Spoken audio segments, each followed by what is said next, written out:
Sholat 5 waktu, ya.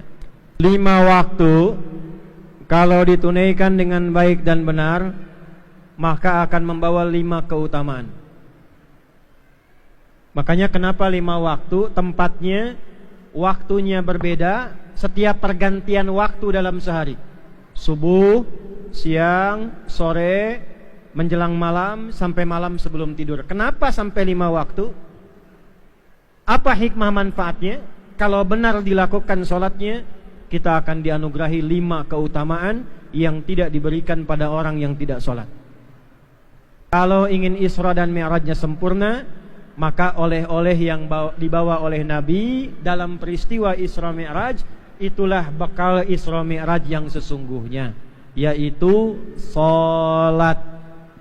Apa itu? Jadi Nabi melewati peristiwa tadi, dipersekusi, dihina, dilempar, difitnah, dilempar pakai batu, jalan ke Palestina, sholat di situ, naik langit pertama, kedua, ketiga, ketujuh, Sidratul Muntaha. Puncaknya melewati ini semua untuk apa? Untuk umatnya, supaya bawa oleh-oleh, umatnya mengamalkan oleh-oleh itu, berubahlah jadi orang yang baik, dengan takdir yang baik, dan mudah mengatasi semua persoalan kehidupan. Jadi kalau oleh-oleh ini kita lakukan dalam kegiatan keseharian kita, yang sulit-sulit dihilangkan oleh Allah, yang berat diringankan,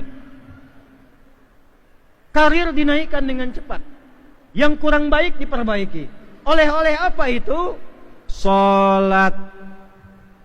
Apa namanya? Sholat.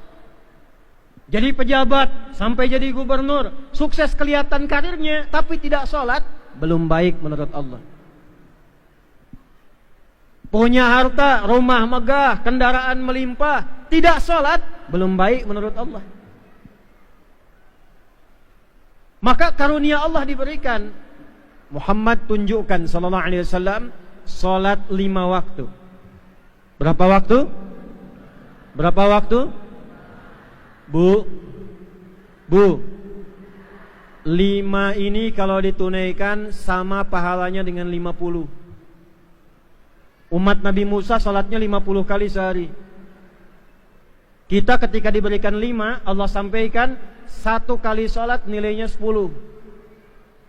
2 kali salat berapa?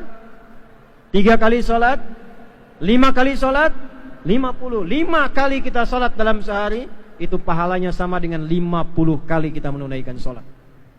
50. Tapi rahasianya bukan itu. Sholat 5 waktu, ya. 5 waktu kalau ditunaikan dengan baik dan benar, maka akan membawa 5 keutamaan. Makanya kenapa 5 waktu, tempatnya, waktunya berbeda, setiap pergantian waktu dalam sehari. Subuh, siang, sore, menjelang malam, sampai malam sebelum tidur. Kenapa sampai 5 waktu? Apa hikmah manfaatnya? Kalau benar dilakukan sholatnya, kita akan dianugerahi 5 keutamaan yang tidak diberikan pada orang yang tidak sholat.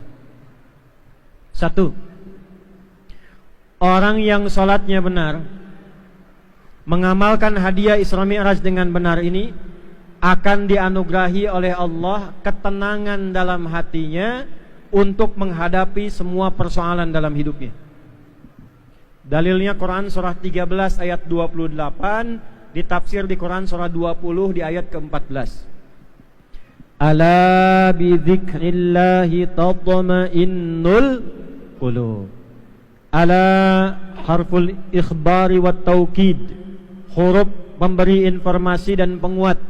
Yakinkan pada dirimu bidzikrillahi, dengan meningkatkan zikir kepada Allah, tatmainnul qulub, hatimu akan semakin berdampak tenang. Salat disebut dalam Al-Quran sebagai zikir, bahkan puncaknya zikir.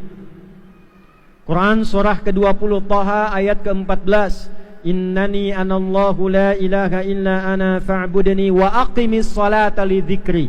Tunaikan salat sebagai zikir kepadaku. Salat itu puncaknya zikir. Tasbih ada dalam salat, takbir ada dalam salat, istighfar ada dalam salat, doa ada dalam salat. Doa disebut zikir dalam Al-Quran surah ke-7 ayat 205. Kita subhanallah, alhamdulillah, Allahu akbar, zikir. Quran surah keempat ayat 103. Quran disebut dengan zikir. Quran surah ke-15 ayat yang ke-9. Ya, zikir. Digabungkan semua zikir ada dalam salat. Dalam salat kita baca Quran, dalam salat dibuka dengan takbir, dalam salat ada tasbih, dalam salat bahkan ada salawat, dalam salat semua bentuk zikir. Jadi kalau orang salatnya benar, yang Allah berikan pertama kali bukan dunia, bukan jabatan, ketenangan dulu dalam hatinya. Maka rumusnya apa? Kalau sedang tidak tenang, wudu, salat 2 rakaat.